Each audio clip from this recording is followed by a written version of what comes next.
again. Welcome back to Loose Women. Now, Gwyneth Paltrow regularly cooks what she calls a boyfriend breakfast at the weekends, where she whips up a tasty treat for her husband, sometimes with nothing on top. That looks dangerous to me. This weekend, yeah, there she was, flipping her eggs, nothing on top. But people are talking about this, saying, is it now a slightly old-fashioned notion to cook for your partner? Some people say I still pack my husband's lunchbox or my partner's lunchbox, send him off to work with his sandwiches. Just can't imagine you doing it, Olivia, somehow. Don't know why. Me? The homemaker? Are you joking? A little Freddo frog in there, little juice box. No, one thing's for sure is I won't be standing next to an open flame with a silicone chest. That would definitely be a health and safety hazard. So there's definitely no topless cooking. I will say this, I'm not the cook in my family. I don't enjoy cooking. I could eat the same thing every day and it wouldn't bother me. My husband can cook. He's a brilliant cook. But I don't think there's any correlation between feminism and doing acts of service to your partner. Like, I will regularly do more of the laundry, or I'll offer him to make him a cup of tea. Like, I will do those things. A whole cup of tea. I try to make myself sound soft, and I just fail every time. But I don't think there's any correlation. I think people have gone a bit mad with all this stuff. It's nice to do things for your partner. If you want to, you shouldn't have to do them, but... Yeah, he cooks and I do other things. Yeah. Oh, no, sorry, I don't know what that was. But you cook for everyone, I think if you're enslaved and you've got to do it, you've got some horrible person that is being horrible to you and not doing anything, that's a very different thing. But, I mean, I think being a feminist is about doing the things that you want to do. Yeah. And I love to cook, so it's my way of showing love. I come home and I say, what does everyone want? And then I cook what everyone wants separately. I should have had a restaurant, really. I shouldn't be in the studio. That's what I should have. I saw you cooking some eggs at the weekend. Yeah, my poached eggs. Was that a boyfriend breakfast? No, that was so funny because our producer, Olivia, was horrified this morning because Matthew went, you're on your own now, aren't you? Do you cook? She went, Did you eat all of that yourself? And she's on her own. I was very tense on my own. 3 eggs!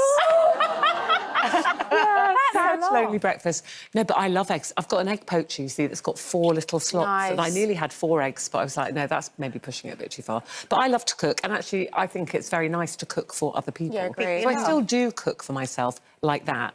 Breakfast, but I wouldn't do a full roast dinner for myself. No, I never cook for myself. Not for but I would have friends round and do that. But you like to cook? I do, but not for myself. Like, if Jeremy goes away for a couple of days, he'll come back and I'm just like, this really feral person that's just lived on hummus and like carrot sticks for days. Like, I just get joy like cooking for like people and everyone else. But when I first met him, he would always set the table at lunchtime, and I'd be looking Italian, though. Yeah, that's right. Italian. I'd look at him, I'd be like, well, who's going to cook? So I'm not cooking anything. Because for him, it's like, that's his love language, is sitting down together, having lunch, having dinner. That's, like, so important to him. What's that girly dinner? What do you call it? Girl dinner. Girl dinner. Girl dinner is basically girls... Come on, you know, girl dinner. It's just stuff in the cupboard, whatever there is. Is that what you call it? Yeah, it's normally cold, so it'll be like cold cuts, a bit of salami on there, some gherkins, some crisps. I just pile it on a plate. Brad would be like, that's not a meal. I'm like, it is. It's girl dinner. You wouldn't get it because you're not a girl. Picky but yeah, it's picky bits. It's just because I don't want to get the oven on and make a mess just for myself. So I just get everything that's there and I put it on a plate. Yeah, I love it. It's the way forward. It's the way forward. That and an air fryer, I say. Chuck it all in there. OK, it's competition time again. We've got a brand new prize for this week only. Lisa Snowden has all the details for you. Hello and welcome to Cyprus. Now, we've got a brand new competition launching on the TV today. And believe me when I tell you, it's going to totally transform your life. How does it sound having £8,000 in your bank account every month for a whole year? I knew you'd like it. You can have it as a lump sum, or we'll pay £8,000 a month into your bank account for an entire year. Here's Jeff calling some recent winners to tell them they've won a trip to Cyprus. You have won a holiday with EasyJet Holidays. I just want to say thank you. I've got smacked. What's going on? The dolphin. That's right, those winners are going to be holidaying right here in Cyprus, and you could be living it up with that extra £8,000 hitting your bank account every month for a whole year. Cheers to that. Here's all the details.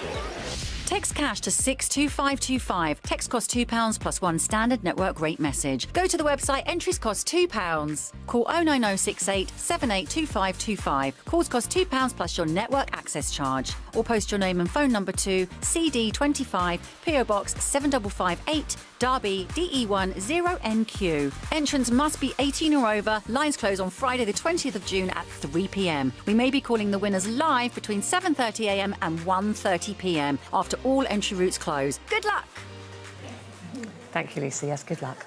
Now, campaigner and breast cancer survivor Helen Addis has saved thousands of lives, spearheading Lorraine's Change and Check campaign. This weekend, she was awarded an MBE for her services to cancer awareness. We're all very proud of her here at ITV, but one of us just a little bit more, and that is Nadia, because Nadia, she is one of your best friends. She is, and she's rather marvellous. So, yep, please welcome my mate. I'm so proud of her. It's Helen Addis, MBE, Lady T.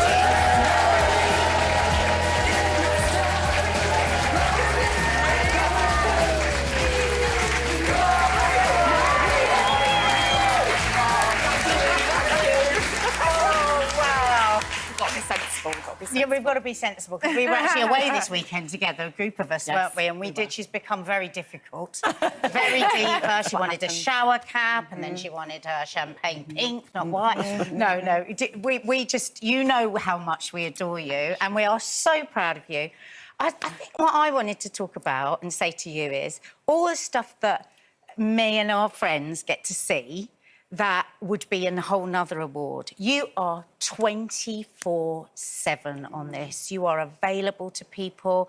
You care so much about all your change and check people, all the women that you've seen lives and you make contact with. I've seen her when she's dead on her feet, so exhausted because she's done this. She got on a train 4 or 5 hours to go to a hospice to see someone and to care for their family as well. You are the doer. Like, Helen is the friend that when she has the most fantastical idea and we just think, oh, that's going to be very difficult, you're not going to do that. You do it.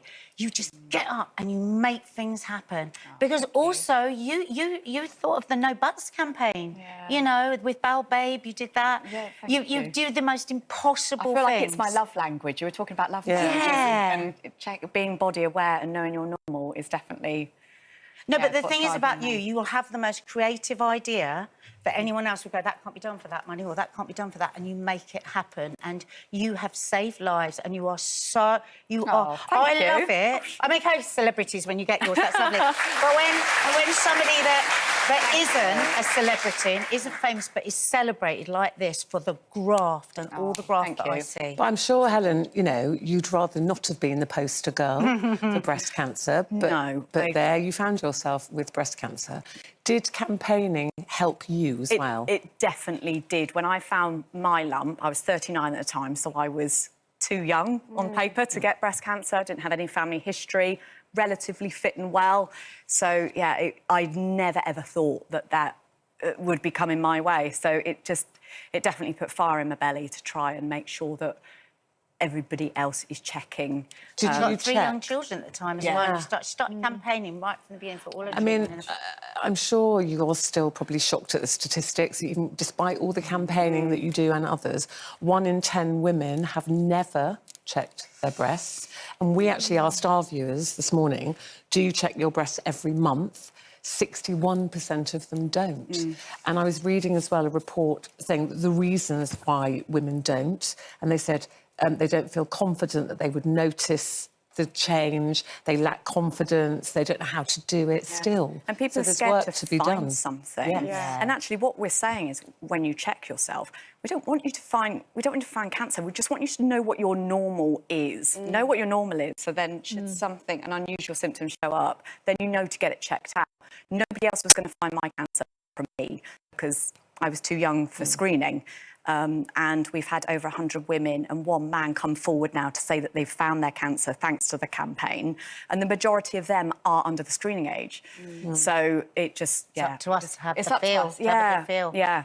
So we are so proud of you. You are just like you're a star in this building. You're a star to all your friends. And there's some lovely flowers. I'm not swearing. Thank you. Thank you so much. It's very, very, very much deserved. Have a wonderful time at the Palace, and we shall be watching when you so get much. that award. Thank you. That's it from us today, I'm afraid. And actually, I know, gets worse. Gets worse, we're not on all week. No, ITV's coverage of Ascot will be on, but we will be back next Monday, same time, 12:30. Until then, have a lovely week. Enjoy the sunshine if you have it. Bye-bye.